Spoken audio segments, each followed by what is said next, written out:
So now I've actually upgraded from losing my family on Christmas to now losing some of my friends because they have gone so far off the deep left end that now they're convinced that anyone who voted for Trump is like a fascist, everything else they call us, and they don't even want me around like in the friend group. I just want to preface this by saying we don't talk politics in my friend groups. We don't do anything like that. We barely discuss like our opposing ideals at all, yet they cut me off literally just because of a vote. Something I did that took 5 minutes to do. Something apparently that's now ruined my whole life. I've lost my family and I've lost my friends. They've split up people and divide us, and I'm tired of it. So you voted for Trump and now you want to know if we can be friends? No. That's unthinkable to me. I don't have the privilege of saying politics is over here and my life is over there. My life is intertwined with politics. Quite often, politics is where I find identity, and it's also where I understand I can go to get and fight for my basic rights and the basic human rights of people I care about. It's a huge privilege to be able to say, no, my politics are over there and I am over here. I can't do that. Maybe elections where we could agree to disagree. This was not one of them. If you voted for Trump, you said his racism does not bother me. If you voted for Trump, you said his incompetence does not bother me. If you voted for Trump, you said the needs of other people do not bother me. So yeah, no, it's not all good. You cannot come for Thanksgiving. You cannot call me. You cannot be my friend. We are done. No, because if you are willing to cut off family, friends, anybody in your own personal life whose views don't perfectly align with yours, you're the problem right now. You're the problem right now, and I guarantee that kind of behavior will cause more of a divide in your own life than this election ever will. Are you hurt and bewildered by the idea that somebody might cut you off because of who you voted for in this last election? I get it. It's confusing. I would like for you to consider, however, that your hurt and bewilderment is in direct proportion to their hurt and bewilderment that you would vote for somebody gleefully trying to take their fucking rights away from them. Have you considered that? It's not because your views don't align. It's because your fucking morals don't align. Does that track? No, just because I value the price of cheese more than I do your bodily autonomy doesn't mean that we can't be friends. Agree to disagree. It is that serious. I hope you can fucking understand that. If you're heartbroken because friends and family have cut you off because of the election and the way you voted, just know your pain and confusion is a direct proportion to the pain and confusion they've experienced over the last 10 years that you chose to ignore. 2024 elections in America was beyond politics. It was about morals, human rights, and basic human decency. People are disagreeing on values on what is right and what kind of a future they want to live in, People look at Trump voters and see people who voted to make life miserable for others, because their vote has caused so much pain to so many people. Some have lost even their lives, their livelihoods, Some are living in fear because of ICE. And that's why this is becoming so personal. Let's get into it. Once again, politics has to get in the middle of something. So a couple days ago, I get a text from one of my friends from high school, and she's like, hey, random question. And I said, okay. She goes, genuinely, who did you vote for? And I'm assuming she only asked that like out of nowhere because she saw my video talking about all the protests. So I'm like, okay, well, she's probably not going to like my answer, but I'm going to be honest with her. So I said, Trump, ? I thought you had always known that, I don't love him, but I've always been Republican. So I turned my phone off, and then a couple minutes later, it lit up with her chat. So I opened my phone, went to Snapchat. I went to where my chats are, and I didn't see her name. So I was like, my first thought was, did she unadd me? So I turned my phone off, or I didn't turn my phone off. I slid down to go back to my lock screen, and I saw her chat was still there. So I tapped on her chat. Lo and behold, next to her name said the word add. So I texted her back and I'm like, did you really just unadd me because I'm Republican? Okay, again, I'm not trying to start a debate. I know politics is a very sensitive subject. I know everybody is entitled to their own peace, their own words, their own, freedom of speech, whatever. But if politics has to interfere or come in between a friendship, it wasn't a real friendship in the first place. And the funny thing is, I had never talked about politics with her, ever, because I know which side she is. Not that I care, I would respect her either way. But because I'm Republican, apparently we can't be friends anymore, which is fine. I'm not mad. It just shows that, all right, well, I guess our friendship just wasn't real in the first place. If politics ever has to come between you and a family member or a friendship, just know they don't respect you. Hey, Trump supporters, you can bellyache all you want about people on the left going no contact with you and cutting off business opportunities with you when they find out that you are MAGA. But the fact is, for the rest of your life, you are always going to struggle with people respecting you. And that's a bed you're going to have to lay in because you made it 3 times in a row. See, the truth of the matter is, you all continue to seek relationships and business opportunities with us because our ideologies do not bother you to the point of you losing out on money and losing out on the security of having family and friends. But to us, it's not the same. And that should say something to you. That should be a clue that what you believe in changes hearts and minds about you, but you are never going to make the connection, and therefore you are always going to be stuck in the same fucking place in life. Now, the more time that you spend being upset that people on the left refuse to come to your shop, come to your restaurant, hire you out and contract you for work, the more time you're going to spend wasting your life away, because that's never going to change. The more time you spend guilting and shaming your children for going no contact with you because you voted for Donald Trump 3 times and trying to make them feel like the bad guy for doing that is more time you're going to spend estranged from your children and your grandchildren. And that's a choice that you are deciding to make. The only way that you can ever get rid of that headache in your life of people judging you and cutting you off for your decisions is if you atone for those mistakes and you do it publicly. I'm talking about on a town square, on social media. You enumerate all the things that you have done wrong, all the ways that you have voted incorrectly, all the ways that you have ostracized other people in marginalized communities by your internalized belief system. Maybe just then, those people will start coming to your shop again, coming to your restaurant, hiring you to mow their lawn. Maybe they'll come to Thanksgiving dinner again. But it's not a guarantee because why? You're not entitled to anyone anymore because you made decisions that hurt people. But again, a personality type like yours most likely will never, ever, ever admit your wrongdoing or your part in the mess that we're currently in right now. So, tell me why I just had to end a 3-year friendship with a friend of mine because she voted for Trump. And I know people are gonna say, is it really that serious to end friendships over politics?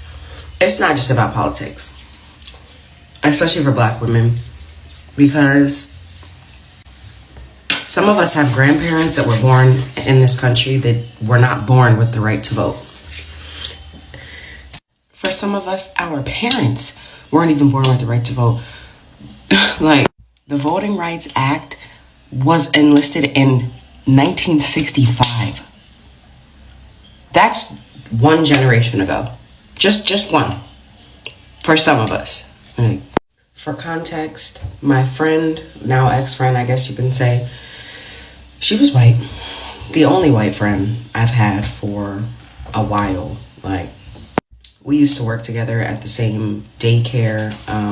Her daughter was in my class. My daughter was in her class. Eventually, we became co-teachers, and we were working side by side together. I was working with her kids. She's working with mine. It's I've changed this kid's diapers. We've been locked in. Her kids were on the verge of calling me auntie. My daughter was about to call her auntie. We've been friends for probably about 3 years now, maybe going on 4. And I just had the sudden urge to kind of ask her, who did you vote for? And she was like, yeah, well, I voted for Trump. And I was like, you what? You did what? She's like, well, yeah, like I voted for Trump. Mind you, I have to give more context on this. Not only is she white, she has 3 children that are half black. Baby daddy is as brown as I am. And she voted for Trump. And when I told her that that felt like a slap in the face, she seemed to not be able to understand why it felt like that was a slap in the face. It's like, I've changed your kid's diaper. I've let you in on some of my deepest, darkest secrets. Like, I've sat by your side and tried to help you patch yourself back up after having relationship drama and issues with your baby daddy and all that.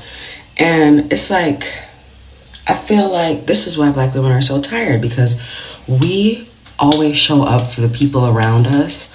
Like, we show up for y'all emotionally. We show up for y'all spiritually. I prayed for that girl when she was going through her hard times.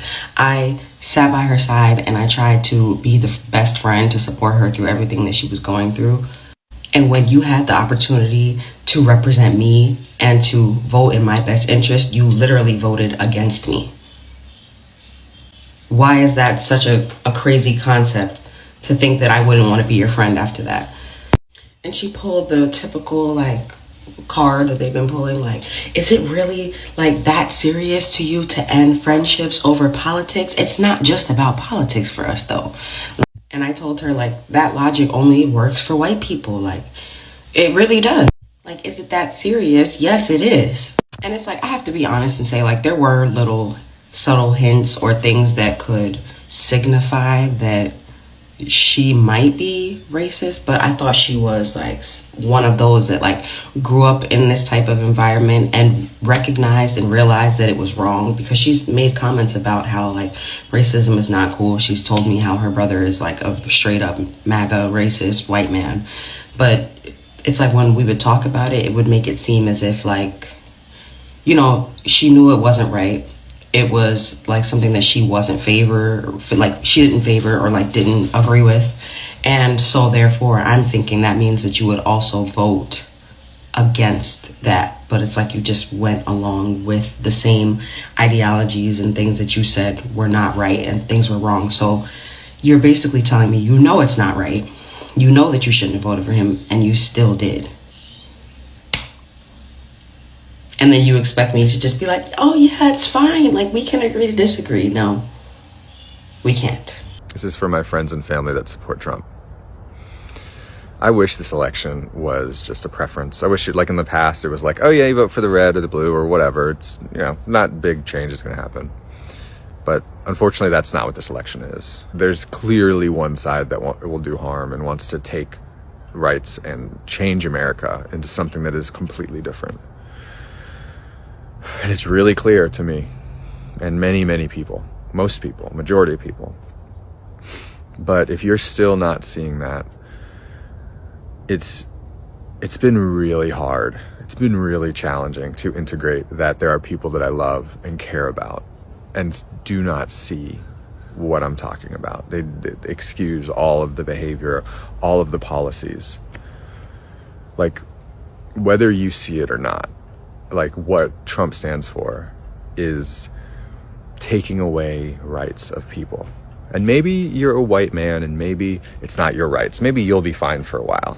But all the people you love, all of your friends and coworkers, like so many of them, like people that are affected by the policies of the presidency are not white men like me. It is everybody else. And that's why you see so many like people of color going to the polls in record numbers. It's because it really is a threat to them. And women too. And regardless of what you believe to be true, because the media has lied about so many things, Project 2025 is a part of Trump. Like his lies to say he's not a part of it is not true. Him and his team are trying to enact this, a lot of the aspects of it. And in that plan, They want to lessen people's rights, specifically women and minorities first. They want to limit what you can say, turn free speech, turn the military on people that disagree. That's part of it. They want to get rid of the Board of Education. They want to get rid of schools, public schools. They want to make a state religion. They want to make Christianity the main religion in this country. And maybe you're a Christian and you think that's great, but I'm telling you, it is not. It is not great to take away people's rights in that way. The melting pot that the idea of America is and was started for is why America is so great. And taking away people's rights and saying you have to worship this way, it totally like ruins that whole thing. And if you think about all those things, and there's many other things that he wants to do, if you think about all that, it adds up. There's a lot of countries that it's very like it's very like he's even talked about like getting rid of voting. He said that before, like you don't have to vote again if you vote for me. Like whether you see it or not, it's not hyperbole to say, hey, it's not an exaggeration to say, hey, he wants to be a dictator. He wants to just be in charge and do whatever he wants. And this is what all the people that have worked with him have come out and say. So many people have come out and said that this man is a fascist or just do not elect him. And they were the closest people to him. And you're not listening to that. You just ignore it because like he says, you know what? Forget it. That guy, he was bad. He was trash. Get rid of that. And it's like, but he was your chief of staff. He was like your Secretary of State. He was all of these things. They were all these people that worked with you. And you're just gonna just say they're dumb and it was a mistake. And then all the people that support him are gonna support that. It doesn't make any sense. It really doesn't. Supporting Trump at this point does not make you a terrible person. It doesn't mean you're awful and evil and wrong. Well, it does kind of make you wrong, but it means that you've had poor choices. And honestly, supporting Trump at this point with all that's going on, it really is a moral failure. Like there's no getting around that. It shows that you don't really care about other people that much, like specifically people that don't have the same experience as you. Because people do have people of color, people that are LGBTQ, people with different religions have a very different experience day to day than a white person in America. And not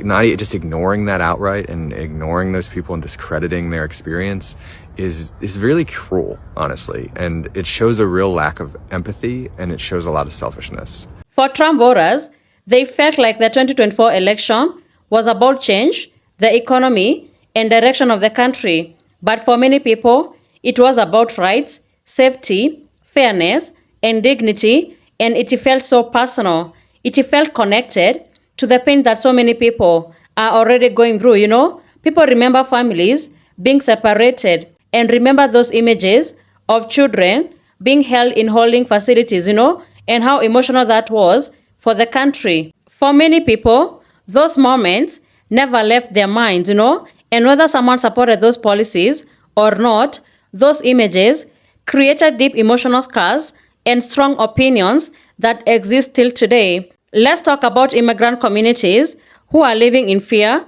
and uncertainty because of ICE. People are being racially profiled on the street, being asked whether they are US citizens, and honestly, that is so draining for many people, you know? So many people have lost their jobs and safety nets like Medicaid and SNAP because of the same policies that Trump voters supported, you know? Now millions of elderly Americans who depend on Medicaid to pay for nursing homes and to pay for medications and medical support are now worried, you know? Seniors are struggling to afford basic health care, and now they are being forced to depend on family members who are also struggling financially. Single mothers are being forced to skip meals so that they can feed their children because they are struggling with rising costs, food prices, and healthcare expenses, you know. The poor and working class Americans are also hit the hardest. People who are already living paycheck to paycheck don't have financial backup plans. One emergency away, one lost jobs, and one major bill can completely change their entire lives. And that's why people are looking at Trump voters differently and asking, how could you support policies that might hurt vulnerable people? Many people feel this was not the best interest for the country, and that's why many people are angry, defensive, and even hurt. But at the end of the day, elections will come and go, leaders will change, policies will change, but the relationship between people are harder to rebuild once it is broken. And there are some people who are saying that we should disagree without destroying connection, And do you think we should hold strong opinions without losing respect for the other person? Let me know what you think in the comments. And thank you so much for tuning in. Be sure to like, subscribe, and share. Have a good one. I'll see you in the next video.